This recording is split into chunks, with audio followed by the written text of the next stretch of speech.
Halo semuanya, kembali lagi bersama saya Brian Howard. Kali ini saya akan menjawab lagi pertanyaan. Dan hari ini tanggal, saya langsung kasih teman-teman lihat ya. Hari ini tanggal 22 Agustus ya, hari Senin ya.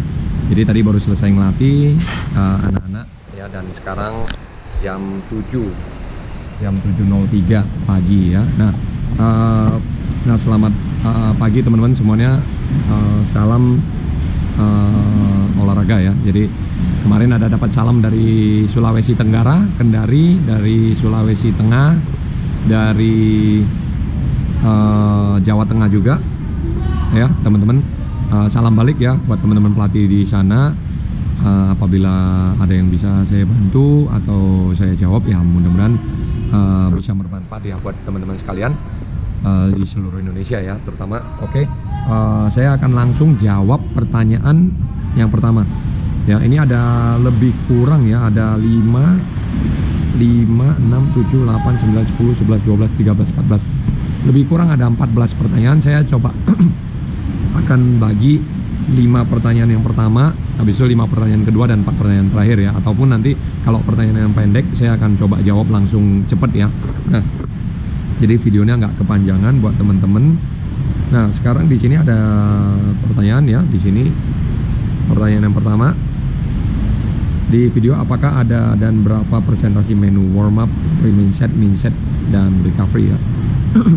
Nah, ini sini izin nanya, bagaimana cara kita menghitung nadi setelah berenang speed set, coach? Nah, kalau nadi itu tetap pakai 2 jari ya di bawah leher ya. Lalu hitung 6 detik kalikan 10. Karena apa? 1 menit itu kan 60 detik ya. Jadi supaya kita dapat di range yang cepat, di 6 detik itu kita hitung berapa detak. Contoh 170 atau kalau speed set ya. Kalau speed set kan mungkin 20 ya. 20 21 itu. Di antara 20 21 22. Nah, tinggal hitung aja 6 detik ya. Kita startkan anak-anak, kita suruh minta anak-anak untuk pegang ke lehernya ya, di bawah leher. Sini bisa berasa ada detak nadi. Lalu kita stop di 6 detik dan kita tanya berapa. Contohnya mereka bilang di 20 atau 21. Nah, berarti itu tinggal dikalikan 10. Jadi 210 dan 200 dan 210 ya. Oke. Itu cara yang paling sederhana dan sampai saat ini masih dipakai ya. Nah, lalu habis itu pertanyaan kedua, ini ada tips di video, tips cara membuat program latihan SD SMP ya. Nah, di sini ya teman-teman bisa lihat. Izin bertanya, untuk latihan renang bagi anak-anak apakah penggunaan alat bantu wajib digunakan? Karena kadang anak malah jadi tergantung dengan alat bantu, takut melepaskan, malah jadi tidak percaya diri, tidak tenang jika tidak menggunakan alat bantu. Nah, benar, anak-anak ini boleh menggunakan alat bantu dan tidak wajib ya. Ketika kita menggunakan alat bantu itu, contoh misalnya dia nggak masuk ke interval dan juga berenangnya terlalu pelan ataupun kakinya terlalu pelan, kita boleh menggunakan alat bantu, contohnya seperti fins ya, ataupun pedal ya. Nah, tapi ingat juga kembali, ketika perlombaan kita kan tidak menggunakan pedal ataupun tidak menggunakan fins. Jadi fins itu hanya membantu anak ini sehingga tidak terlalu pelan saja ya. Tapi ketika mereka contoh beberapa set seperti speed set ataupun drill set, mereka boleh menggunakan yang namanya fins ya, untuk membantu sehingga mereka, contoh kalau untuk di drill, supaya mereka punya teknik berenang itu badannya tidak drop ya, ataupun teknik berenangnya, teknik drillnya tidak salah ya.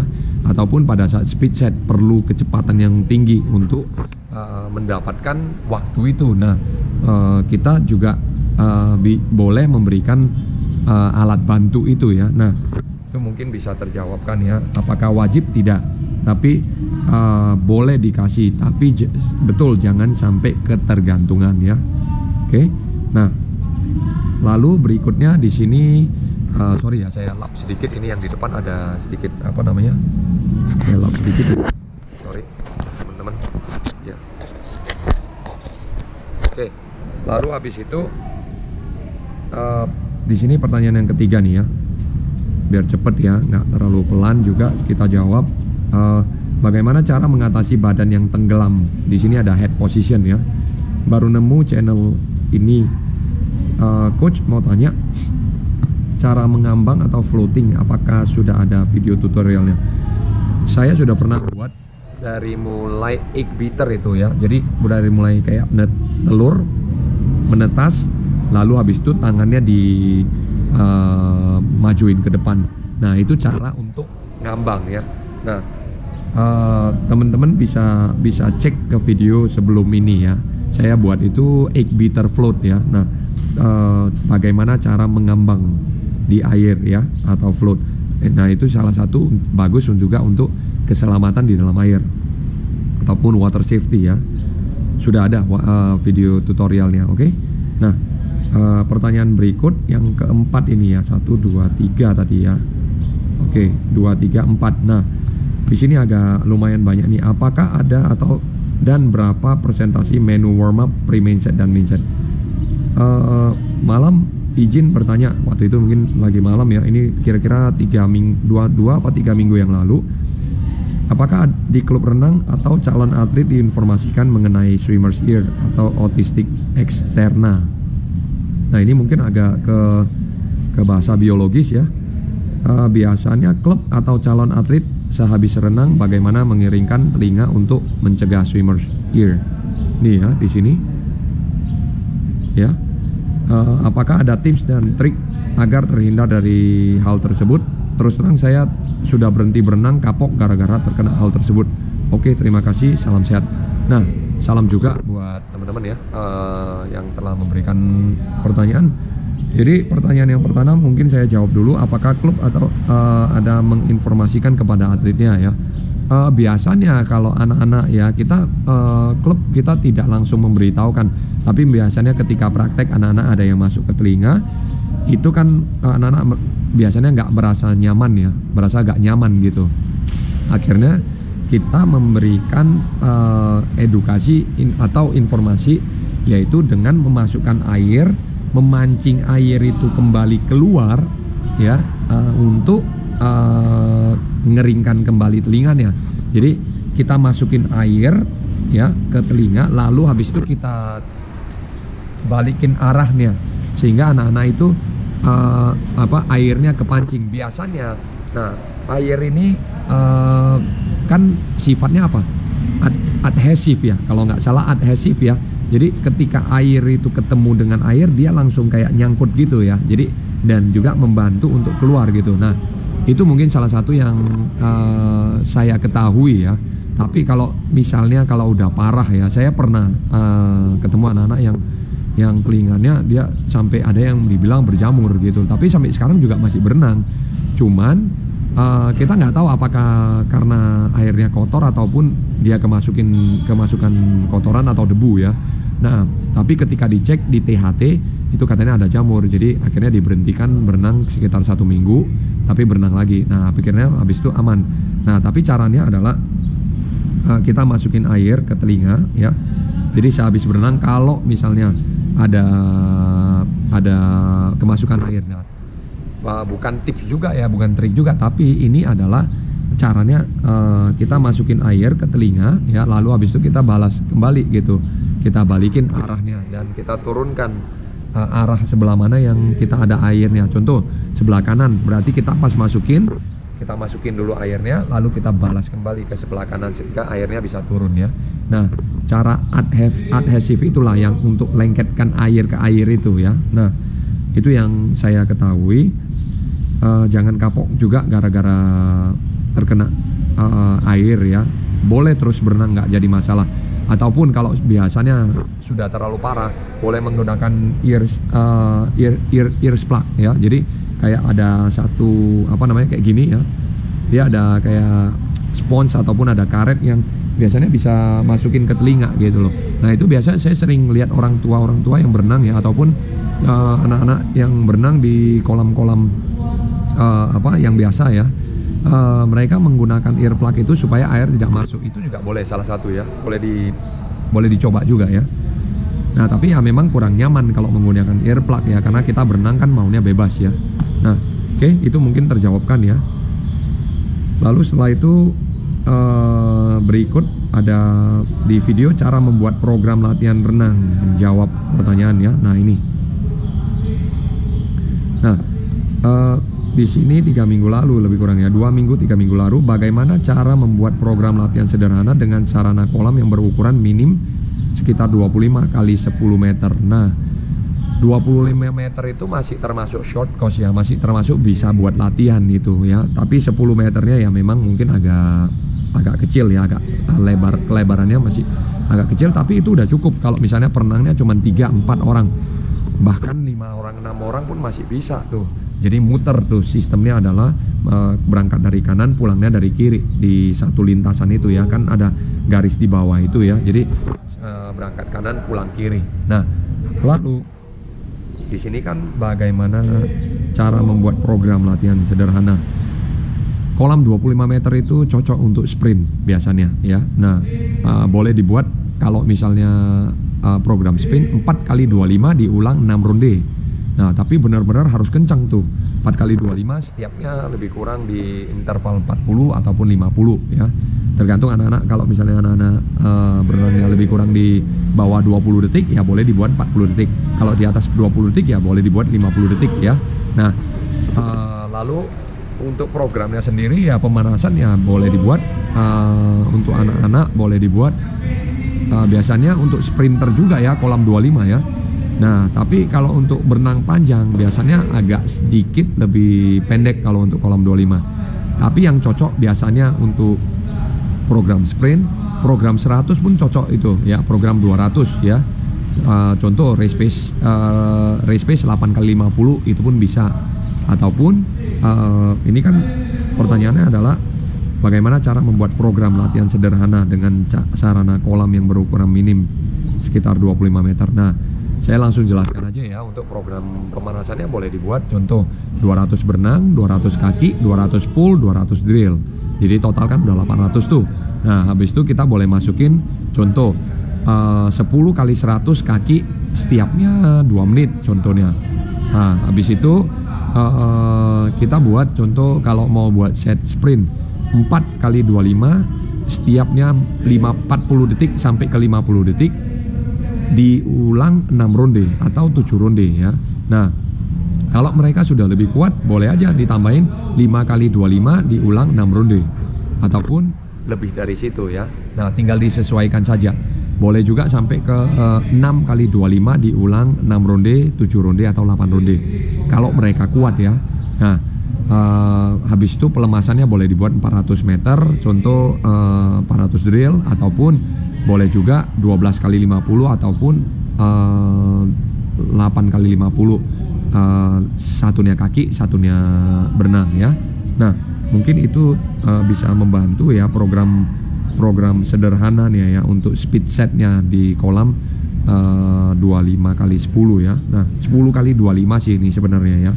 Jadi panjangnya yang digunakan ya. Kalau 10 meter itu terlalu pendek. Tapi 10 meter itu juga bisa dibuat untuk pembalikan, jangan salah. Jadi contoh nih, kita tendang dari dinding, habis itu pembalikan, tendang lagi dinding, pembalikan, tendang lagi dinding, pembalikan. Itu bagus untuk melatih pembalikan 10 meter ya, kolam 10 meter. Oke, mungkin itu terjawabkan di video yang pertama ini. Saya akan coba lagi lanjut jawab ya. Kalau ini kan karena masih 13 menit ya, saya akan coba dibagi setengah. Nah karena ini pertanyaannya juga nggak terlalu berat ya, harusnya bisa lebih banyak ya. Nah di sini ada bagaimana cara menghitung nadi ya. Di set threshold 8 kali 100 ya, tambah 6 kali 100. Nah waktu itu ada set threshold ya, 8 kali 100, 6 kali 100, 4 kali 100 ya. Nah di sini ada yang bertanya nih, 50 drill itu maksudnya gimana ya? Mohon penjelasannya. Nah 50 drill itu kan itu mungkin pemanasan ya. Waktu pemanasan itu kan saya buat 50 bebas, 50 drill, 1 kali 200, 2 kali 4 kali 25 waktu itu ya. Ya, 1 kali 200, 4 kali 25. Nah, yang 1 kali 200 itu kan 50 bebas, 50 drill. Drillnya itu adalah perbaikan stroke-nya mereka, pengulangannya stroke mereka. Contoh, mereka di gaya dada, ada yang mereka rasa kurang cocok ataupun kurang sesuai dengan stroke-nya, mereka boleh drill balik lagi kembali. Jadi 50 bebas, 50 drill, 50 bebas, 50 drill. Nah, drillnya itu bisa dilihat di drill yang saya sudah buat di 4 gaya itu ya, bebas, punggung, kupu, dan dada ya. Jadi drill apa saja yang mereka rasa penting, contohnya single arm, ataupun high elbow drill, ataupun catch up drill, ataupun